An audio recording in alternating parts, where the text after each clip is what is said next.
I'd like to return the favor. You know, one guy wrote us an email. I said, I kind of miss the old story guy. What happened to him? I said, well, how long have we been doing this show? 26 years. The old story guy was 84 years old when he joined us. Exactly. He died. Okay? It happens. People die. Well. But as a tribute to him, I can read you story number 326 from page 57 of his private memoirs.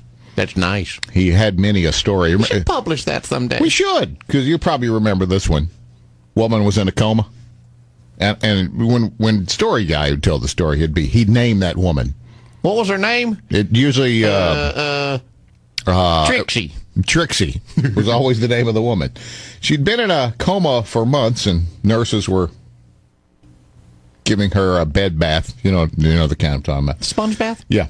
And one of them was washing her private area. Noticed there was a slight response, a little tick on the monitor. When she washed it, that thing, it went boop, beep, boop, boop, boop. You're saying they would drive the sponge up and down in a rapid cleansing motion in her swimsuit area, and she would her monitors would beep faster. No, just the slightest touch of it would cause a beep on the monitor. So driving it up and down. They went to the husband.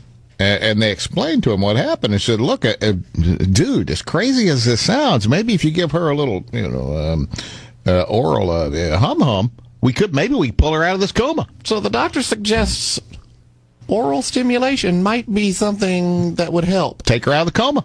And the husband, he was skeptical. He said, that sounds silly, but... And she said... And you know what? We'll pull these curtains. You'll have total privacy. Wow. Maybe you can bring your wife out of coma with a little oral stimulation. Uh-huh. And the guy says, what the hell? I'll give it a try. So they left him alone with the wife, and they went back to the nurse's station. About 10 minutes later, they looked at her monitor, and suddenly the alarms were going off. She had flatlined. Oh, no. Yeah, nothing going. They nurses burst into the room, yanked back the curtains, and said, what the hell happened? And the husband said, well, I'm not sure. I guess maybe she choked a little. Yeah, could be. And that makes some people chuckle. Some people hear that, and they find it humorous. Yeah, and that's we just want to point that out. It upset me a great deal. That's just not right. That's upsetting. I wasn't the least bit humorized by it.